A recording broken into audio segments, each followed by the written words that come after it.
Hello, everyone. Thanks for joining us. This is the Rochester Press Box. We are on remote locations. To my left, Tariq Spence. Nice to have you back, Tariq. Thanks for having me back. And Pat Duffy. First of all, we usually go over the uniform choice. I need to know a little bit about what's behind you, too. Oh, it's my Rochester Plates flag that I got a couple seasons ago. They gave them out at the gate. It's how beautiful is this thing, right? Like, I want to fly this out front of my house, but my wife won't let me have a flagpole, so it's going to sit here, and we're going to do the show in front of it. How about that? Very good. Just be happy she lets you broadcast from the basement. She makes me stay in the basement most of the time. And the jersey, what do you got on? I am wearing a Memphis Sounds ABA practice jersey today. So, It's one of the great nicknames. It's pretty I love That league had some great nicknames. Tariq, I appreciate you decorating up the basement for us this week. That's really good. It looks a lot better than last week. I'm not getting in a competition with that. How can I compete with that flag or that jersey? You do have the paneling, though. I like the paneling.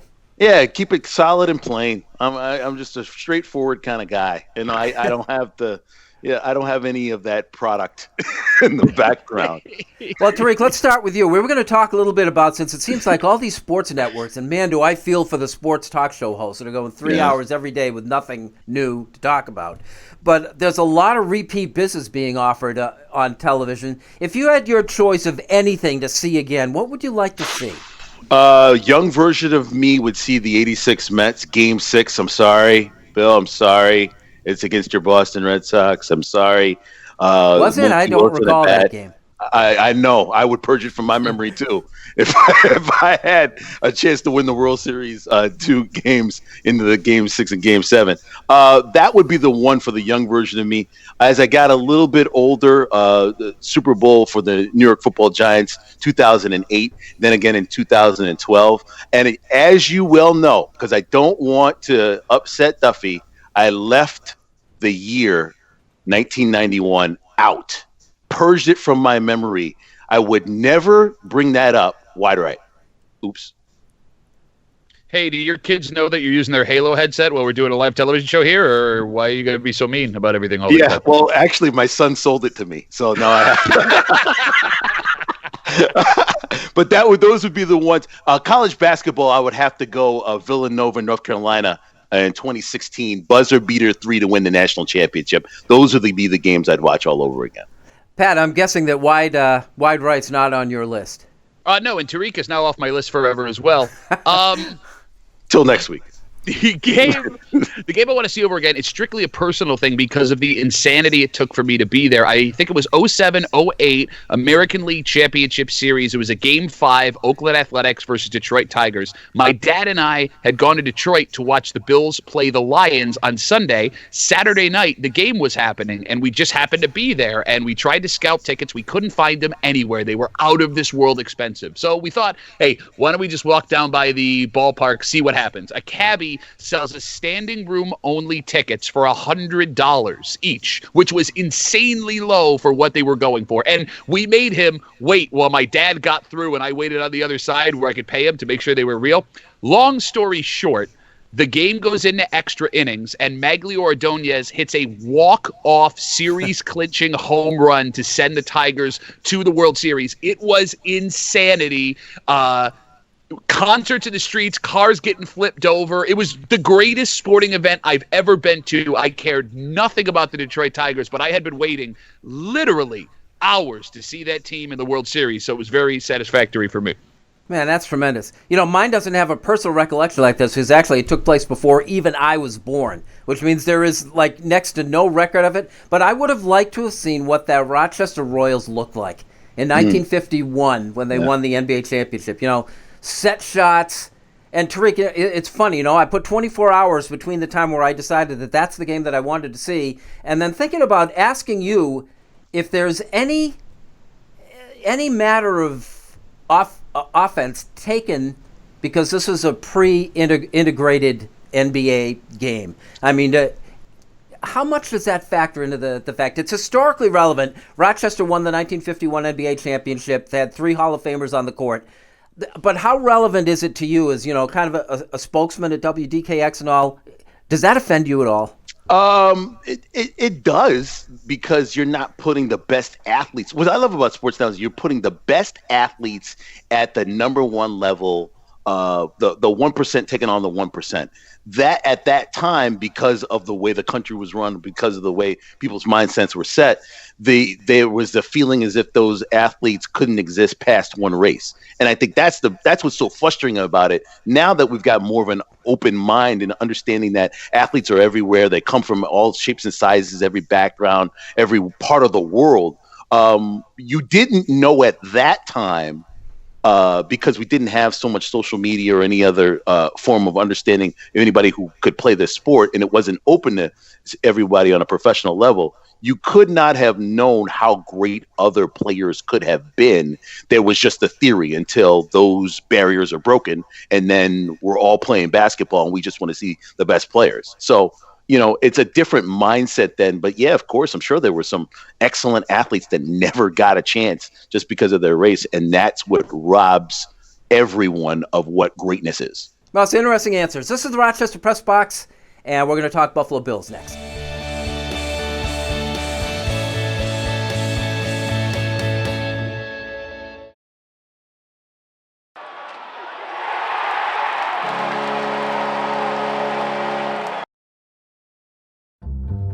Original Bay Goodman Pizza, located on the corner of North Winton at Browncroft.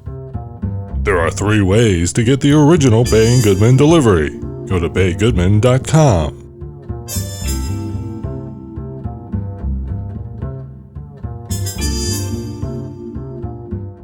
Welcome back to the Rochester Press Box. Myself, Tariq Spence, Pat Duffy. Pat, a lot of talk about the NFL, that they're still planning on releasing a schedule. It strikes me as a little ironic that this is a football season we've waited a long time for, where the Buffalo Bills are actually going to be relevant, and it might not even take place. How do you see it going? The NFL has had a luxury that none of the other sports leagues have had, and that's being able to sit back without having to play throughout this whole thing and formulate a legitimate plan where something might work. Look, I do think it is optimistic to believe that the season won't be affected in any way, but I don't think it's optimistic to say they'll figure out a way to get it done, whether it's without fans in the stands, whether it's at 3 or 4 stadiums throughout the country. I think the NFL is too big, and I know it sounds crazy saying that based on what we're seeing shut down here, but the distance we have away, plus the advertising money that really floats the boat, the tickets that they're selling and the food that they're selling at these stadiums, they don't factor into the money that you're making in television and merchandising and things like that. I really do believe, maybe it's without fans in the stands, maybe it's at different stadiums, but when opening day is supposed to happen, it's going to happen. No. Smart move. I think the NFL, NFL is so smart in announcing this now. Really, it's obviously something you could be upset about, but you're afraid you might not get football because of this whole pandemic. So you're not going to argue about it. Like, here we are, how many weeks away from the draft, and we're hungering for the draft, and we can't even tell you that any of the people will be there sitting at a table, being able to hug their mom, their dad, their agent, their family, putting on a hat. They might be video conferencing that just like we're doing this show. But look how smart the NFL is deciding, you know what, we're going to make a change, but you're not going to be upset about it because it's sports news and you're so hungry for sports news and there really isn't any debate. Plus, you get another team in, it just makes everybody happier. Somebody's going to be happy because their team got in. You know, those stadiums sit empty a lot of the season. Does it make more sense, you think, to kind of trim the schedule or to push it back? I mean, do you see the NFL like having its Super Bowl in early April? Football, you don't need it. You can play it in any weather. And if you really, really had to, there are so many stadiums that are capable of hosting NFL games, you could move it down south and do it that way. You're right, Bill. If they decided they were going to start the NFL in November, they could make it work. I mean, the offseason is so long, you could trim the fat in some of that. I do think you cannot have a season without 16 games. What am I talking? O.J. Simpson now. Without 16 games, I mean, it would just make everything. It's already lose a game or two, you might be out of it. If you trim it to 14 or 12 games, we would be absolute insanity. Smart move, because here's the thing. They're in the best position schedule-wise. I mean, here we don't know where we're going to be 30 days from now, let alone 3 months from now. They could decide to push the schedule back and finally get that Super Bowl Sunday closer to President's Day, which is what they've always wanted to do anyway. So this could work to their advantage. The people hurting right now are baseball, NBA, NHL.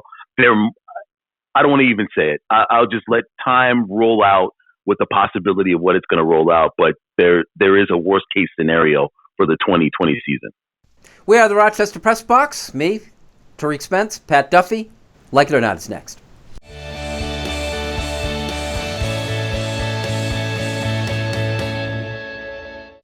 Here's the Press Box trivia question, brought to you by Market View Liquor, where exceptional customer service meets an extensive selection. Jefferson Road at 390.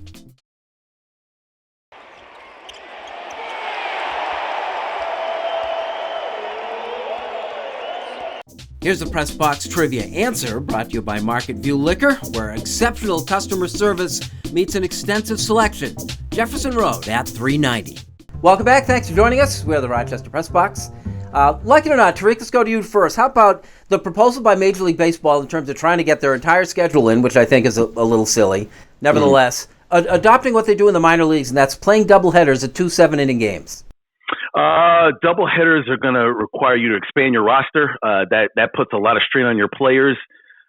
Baseball's got a problem here because they've got to get their pitchers back in a rhythm, their hitters back in a rhythm. So now you're giving them a month. I wouldn't do the 7-inning doubleheaders. I would probably just cut the season in half, do about 80 games or so. You're going to try to squeeze this in and then compete with the NFL, which you don't want to do. Your weather, Duffy brought this up earlier, you're going to have to contest with weather. So doubleheaders, I mean, you could squeeze them in. It would be nice, gimmicky thing to do every, 2 to 3 weeks or so. But you're going to have to expand your roster because that's a lot of arms for pitchers out there and a lot of players. And you got to give your catchers days off. That's a lot to push on them. 14-inning games. What if it goes extra innings, dude? What do you do then? Yeah, Pat, it seems to me that baseball has an opportunity to be a little progressive here, and they're ignoring it. I'm with you 100%. You have a built-in opportunity with an excuse to see what 80, 100, 120 games would look like. And, we talked about the NFL a second ago, how you can't cut any games because every game is so valuable. Could you imagine a baseball season with 80 games where how valuable, Bill, Tariq, would every one of those games be? How intense would the Red Sox and the Yankees be? Well, I mean, if the Red Sox were going to be any good, but would be if you were playing them. Come on, man. I'm getting goosebumps just thinking about it. Think about a team going on a streak, how valuable that streak is, or a slump. You could be out of it early. You could be into it. You could be out of it and back into it. It puts value like the NFL season on every week, every weekend game. I think doubleheaders are going to be a bit too much. These guys need days off too. That's a long 80 games is a lot of games. Hey, Duffy, quickly, like it or not, NBA games played in empty arenas? I kind of like this idea of, I don't know if it's doable, but from an entertainment standpoint, this idea that they're going to bring all the guys in to one central location like a college campus and just play basketball all day to finish out the season and do playoffs. If you were to make that feasibly happen, not only am I going to have basketball from 8 in the morning until 11 o'clock at night, which is great because we're all locked in our homes, I'll take it. You could also do, these guys all have cell phones, a reality show based around those players living on top of each other for maybe a month or two. How great would that be to get to sit and watch that? I think everything's on the table. But this is what, Duffy and you and I talked about this before. This is no one's fault. You know what I mean? So now you have to really adjust and say, hey, we've always wanted to do this. We've always wanted to do you're not going to get an NCAA tournament. We already know that's been canceled. But Duffy, your idea isn't that crazy. Why not? Why not try to find a nice, safe, central location, play some basketball, determine, who's in the audience if there is an audience. We're going to stream it. I'm probably not going to be able to get tickets. Nobody else is going to be able to get tickets. You would get all eyeballs in that area. You might be able to salvage this season, and if not, we're starting from scratch. How about this? You let the other NBA players be the fans in the stands for the game. You get to watch their facial reaction. Come on! Oh, that would be great. We are the Rochester Press Box. Pucko, Spence, Duffy. Unfinished Business is next.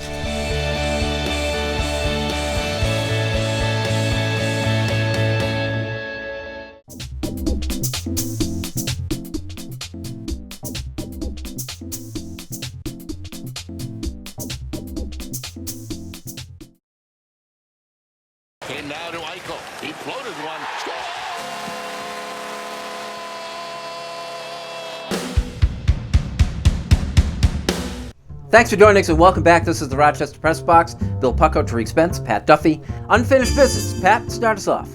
The NFL rarely makes mistakes, but I think they've made a mistake. As part of the announcement of the 7 NFL teams, playoff teams per conference, they also announced that CBS will be simulcasting one wild card playoff game on Nickelodeon, the kid station. And the game will be oriented towards kids, different play-by-play, different game presentation, different sideline announcers, all that kind of stuff. The obvious thing here is they're trying to draw more little ones in, not make the same mistakes that baseball has made over the last couple of years. But this is a mistake, and I'll tell you why.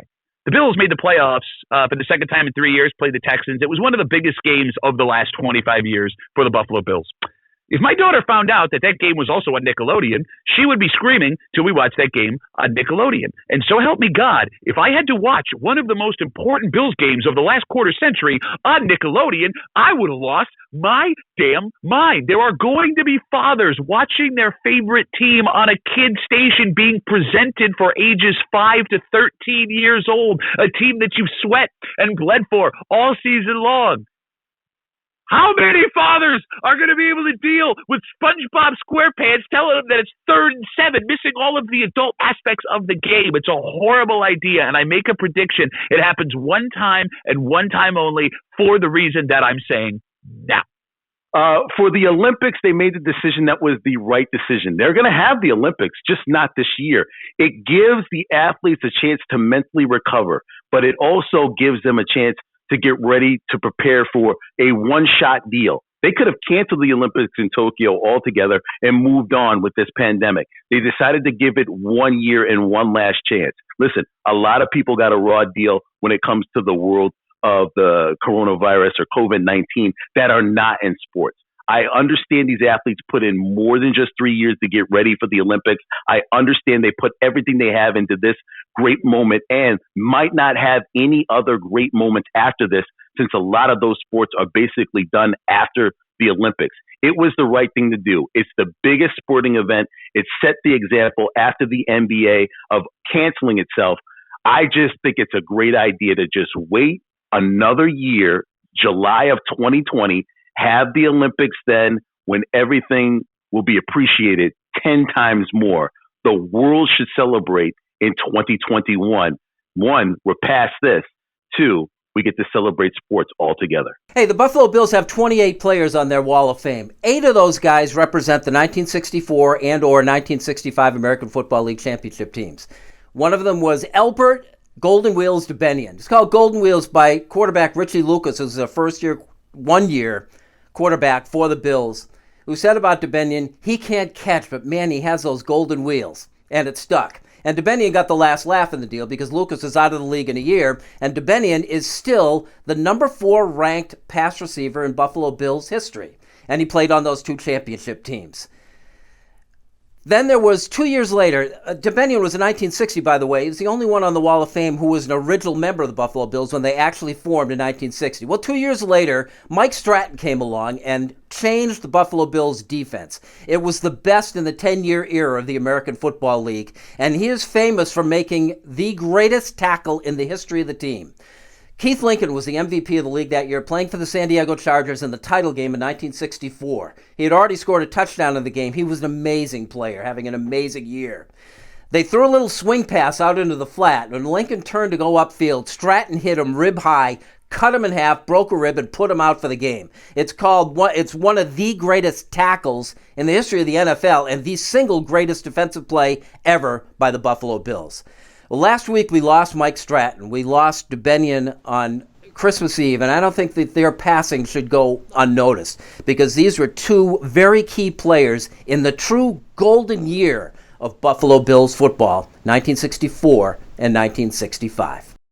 That's Unfinished Business, guys. Great job. Pat, thank you. Oh, anything I can do for you, Bill. Anything. Tariq? I'm going to say this. Duffy's idea for the NBA is AAU brilliant. Yeah, that's going to stick, I think. Thank you all for joining us. We appreciate it. This is the Rochester Press Box, and we'll see you again next week.